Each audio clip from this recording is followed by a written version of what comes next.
நம் தேவனாகிய இயேசு கிறிஸ்துவினால் உங்களுக்கு கிருபையும் சமாதானமும் சந்தோஷமும் உண்டாவதாக. இந்த மாதத்திற்கு தேவன் அருளியிருக்கிற ஜீவ வார்த்தை விழித்திரு. அதை குறித்த முன்னறிய நேற்றைய தினத்தில் பார்த்தோம். இன்றைக்கு அதை குறித்து நாம பார்க்கவிருக்கிற வேத பகுதி மார்க் 13வது அதிகாரம் வசனம் 37. Mark chapter 13 verse 37. நான் உங்களுக்கு சொல்லுகிறதை எல்லாருக்கும் சொல்லுகிறேன், விழித்திருங்கள் என்றார். இந்த வசனம் மிகவும் சுருக்கமாக சொல்லப்பட்டாலும் இது அன்றைக்கு சீஷர்களுக்கு மாத்திரம் சொல்லப்பட்டதா இருக்காம காலத்தை கடந்த இன்றைக்கு நமக்கு வரைக்கும் சொல்லப்பட்டதாக இருக்கு. அந்தபடி தேவனுடைய வருகையை பற்றின அடையாளங்கள் குறிப்பிடப்பட்டிருக்கிற இந்த பகுதியில நிறைவான வசனமாக இந்த வார்த்தைகள் கொடுக்கப்பட்டிருக்கு. இந்த வார்த்தைகளுடைய முக்கியத்துவத்தை நாம் அறிந்து கொள்ளணும். கிறிஸ்து அன்றைக்கு தன்னுடைய சீஷர்களுக்கு அநேக காரியங்களை வெளிப்படுத்தி அவர்களை விழிப்போடு இருக்க சொல்லியிருக்காரு. இந்த விழித்திருக்கிறதுங்கிறதுக்கான அர்த்தத்தை நேற்றைய தினத்திலே நாம பார்த்தோம். ஆவி, ஆத்மா, சரீரம் கவனத்தோட உணர்வோடு இருக்கிற நிலையை காண்பிக்கிறதா இருக்கு. இதுல குறிப்பா ஆவிக்குரிய நிலையில விழித்திருக்கிறவர்களாக இருக்கணும். இந்த வசனத்திற்கு முன்பாக சொல்லப்பட்ட உவமையை எடுத்துட்டோம்னா, வீட்டு எஜமான் ஒருத்தன் வெளிதேசத்துக்கு பிரயாணப்படும் போது தன்னுடைய ஊழியக்காரர்களுக்கு இந்த வேலையை நியமித்து தன்னுடைய காவல்காரனுக்கு விழித்திருக்க சொல்லி கற்பித்தான்னு சொல்லப்பட்டிருக்கு. அந்த வீட்டு எஜமான் எப்பொழுது திரும்பி வருவார்னு தெரியாம இருக்கிறபடியால விழித்திருக்கும்படியான ஒரு எச்சரிப்பு சொல்லப்பட்டிருக்கு. அந்தபடியாக நம்முடைய வீட்டு எஜமான் ஆகிய ஆண்டவராகிய இயேசு கிறிஸ்து பரமேறி போயிருக்கிறாரு. அவர் ஒரு நாள் நமக்காக திரும்பி வருவாரு. அந்த நாளிகையோ நாம யாருமே அறியாம இருக்கிறபடியால நாம ஒவ்வொருத்தரும் விழிப்புள்ளவர்களாக இருக்கணும். அன்றைக்கு இந்த வார்த்தைகள் சீஷர்களுக்கு மாத்திரம் சொல்லப்பட்டிருக்கு. அதனால இது சீஷர்களுக்கும் தேவனுடைய ஊழியக்காரர்களுக்கும் மாத்திரம் சொல்லப்பட்டதுன்னு நாம நினைத்தோம்னா, நாம பார்த்த பிரதான வசனம் தெளிவாக சொல்லுது, எல்லாருக்கும் சொல்லுகிறேன், விழித்திருங்கள் என்றார். அப்படியாக அன்றைக்கு மாத்திரமல்ல, இது காலம் கடந்த இதை கேட்டுக்கொண்டிருக்கிற ஒவ்வொருத்தருக்குமே இந்த வார்த்தை பொதுவானதாக இருக்கு. நாம எல்லாருமே ஆவிக்குரிய விழிப்போடு காணப்படுகிறவர்களாக இருக்கணும். இந்த விழிப்பு அவருடைய வருகை வருகிற அந்த நாட்கள்ல மாத்திரம் திடீர்னு வந்துடாது. ஆண்டவருடைய வருகையை எதிர்நோக்கி காத்திருந்த நம்முடைய ஆவிக்குள்ளார எப்பொழுதுமே ஒரு விழிப்பு காணப்படணும்.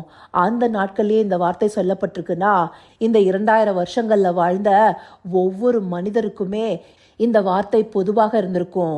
அவர்களுடைய நாட்கள்ல தேவனுடைய வருகை சம்பவிக்கல. ஆனாலும் அவங்களுக்குள்ளார இருக்கிற ஆவிக்குரிய விழிப்பே அவங்களுடைய மரணத்திற்கு பிற்பாடு தேவனுடைய வருகையில அவங்கள உயிர்த்தெழும்ப பண்ணுகிறதாக இருக்கும். அந்தபடி அவர்கள் காத்து கொண்டிருந்ததை காட்டிலும் நாம இன்றைக்கு அதிக விழிப்போடும் கவனத்தோடும் தேவனை எதிர்நோக்கி காத்திருப்பவர்களாக இருக்கணும். நம்முடைய ஆவியில விழிப்புள்ளவர்களாக இருக்கணும். தேவனுடைய வருகைக்காக காத்திருப்பவர்களாக இருக்கணும்.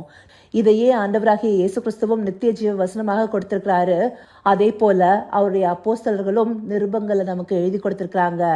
முக்கியமா 1 தெசலோனிக்கேயர் 5வது அதிகாரம் 6வது வசனத்துல தேவனுடைய நாள் திருடனை போல வரும்னு சொல்லப்பட்டிருக்கிற பகுதியில, ஆகையால் மற்றவர்கள் தூங்குகிறது போல நாம் தூங்காமல் விழித்துக்கொண்டு தெளிந்தவர்களாய் இருக்க கடவோம். இந்தபடியாக நாமும் நித்திரை செய்கிறவர்களாக அல்ல, தேவ ஆவியானவரின் சத்தத்திற்கு செவி கொடுப்பவர்களாக இருக்கணும். அப்படியாக நாம காணப்படும் போதுதான் விழித்திருப்பவர்களாக இருப்போம். நேற்றைய தினத்திலேயே ரோமர்ல சொல்லப்பட்ட வசனங்களையும் பார்த்தோம். நித்திரையை விட்டு எழுந்திருக்கத்தக்க சமயம் ஆயிற்று. இப்படி நாம இன்னும் நித்திரை செய்து கொண்டிருக்கிறவர்களாக இருக்கக்கூடாது.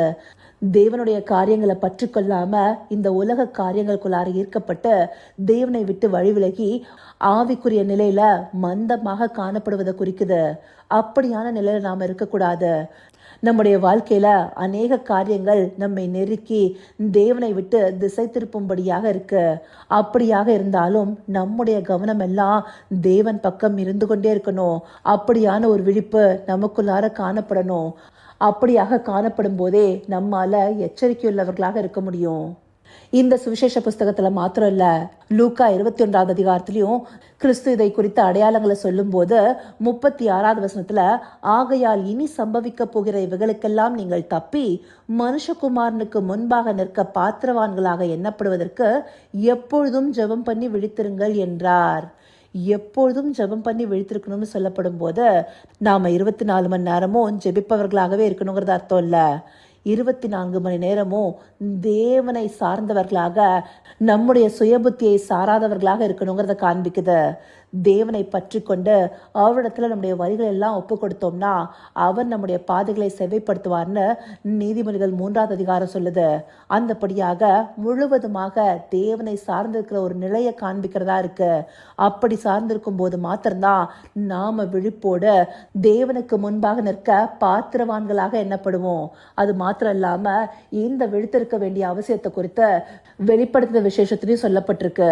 குறிப்பா 3ஆவது அதிகாரம் 3ஆவது வசனத்தை எடுத்துட்டோம்னா, ஆகையால் நீ கேட்டு பெற்றுக்கொண்ட வகையை நினைவு கூர்ந்து அதை கை கொண்டு மனம் திரும்ப. நீ விழித்திராவிட்டால் திருடனை போல் உன்மேல் வருவேன், நான் உன்மேல் வரும் வேலையை அறியாதிருப்பாய். இங்கேயும் விழித்திருக்கும்படியான ஒரு எச்சரிப்பு சர்தை சபைக்கு கொடுக்கப்பட்டிருக்கு. அப்படி விழித்திருப்பதற்கு என்ன செய்யணும்? நாம கேட்டு பெற்றுக்கொண்ட வகையை நினைவு கூர்ந்து அதை கை கொள்ளணும். நமக்கே வேதத்தின் மகத்துவங்கள் கையளிக்கப்பட்டிருக்கு. அதை நாம கேட்டு பெற்றுக்கொண்டிருக்கிறோம். நாம அதை கை கொண்டு நடந்தோமே ஆனால் விழிப்புள்ளவர்களாக இருப்போம். அப்படியான விழிப்போடு இருக்கும் போதே நாம உபத்திரவத்திற்கு தப்பிக்கொள்கிறவர்களாக இருப்போம்.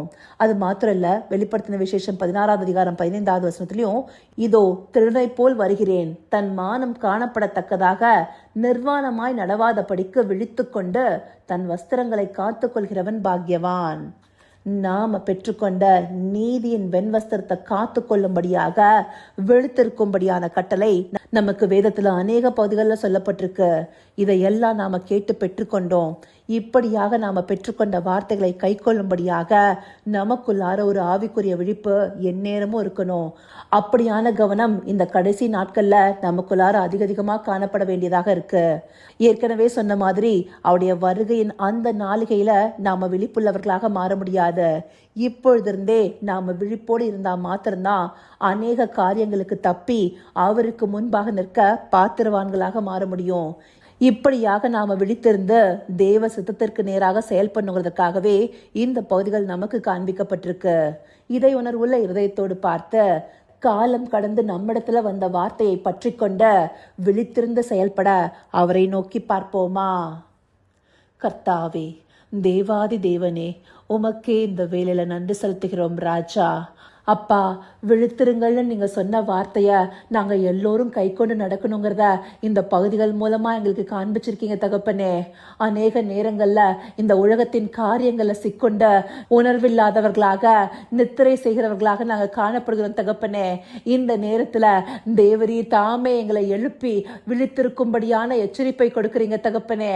இந்த வார்த்தையை கேட்டு பெற்றுக்கொண்ட அதன்படி நாங்க நடக்க தேவரீர் எங்களுக்கு ஆவிக்குரிய ஒரு விழிப்பை கொடுங்கப்பா.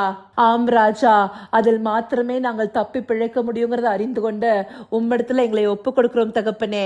தேவரீர் எங்களை ஏற்று நடத்துங்க. அப்படியே நீங்க நடத்த போகிற கிருபைக்காய் நன்றி. சகலவித துதி மகிமை கனம் யாவும் ஒருவருக்கே செலுத்துகிறோம். இயேசு கிறிஸ்துவின் மூலமாய் வேண்டிக் கொள்கிறேன் பிதாவே. ஆமேன், ஆமேன்.